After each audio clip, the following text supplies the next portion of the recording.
మార్పులు వస్తుందంటే ఇదివరకటి రోజుల్లో స్క్రిప్ట్ రాసి డైలాగ్ షూట్ ఇచ్చేవాళ్ళు, నిర్మాత లేకపోతే డిపార్ట్మెంట్ అందరూ ఉండేవాళ్ళు. సో రాసిన చదవడం కాదు, రోజు చూసింది మేము చూసేవాళ్ళం ఆ ట్రావెల్కి. అది మన పక్క రూమ్, మేము రాసే రూమ్ కాకుండా పక్కన ఇంకో రూమ్ ఉండదు, అందులో కూర్చునేవాళ్ళం అందులో సెట్టింగ్. కూర్చునేవాళ్ళం. సో అందుకే ఈ సినిమాకి మనం ప్రకాష్ రాజ్ కాకుండా ఎవరిని ఊహించుకోలేకపోయాం. అవును. ఆ డిక్షన్ తో సహా డైలాగ్ చదివి చెప్పేటప్పుడు ఓకే ఆర్టిస్ట్ విషయంలో కాదని కాదు కానీ ఇతరం ఫిక్స్ అయిపోయాడు. సో అందులో 22 సీన్స్ ప్రకాష్ రాజ్ కాకుండా ఎవరిని ఊహించుకోలేదు. అవును, 22 సీన్స్ గుర్తుంది నాకు.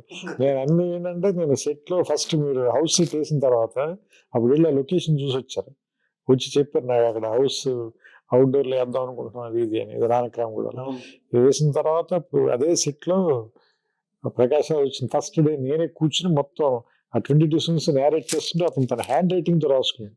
అప్పుడు ఇంకా తెలుగు రాదు కానీ కన్నడలో రాసుకున్నాడు ఆయన మొత్తం అన్ని సీన్స్. గుర్తుంది నాకు, 22 సీన్స్ రాశాడు మొత్తం. అలాగే అది కూడా గుర్తు. నేను సుహాసిని గారితో సీన్ చేస్తుంటే వస్తే మీరు ఆ డైలాగ్ చెప్పారు, మంచివాడ చెడ్డవాడ అంటే కాదు మణిరత్నం.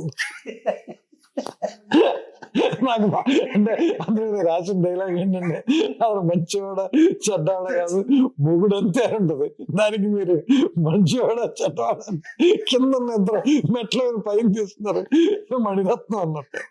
నేను గట్టిగా నవ్వు వస్తే బయటకు వెళ్ళిపోయాను. It was a fantastic track.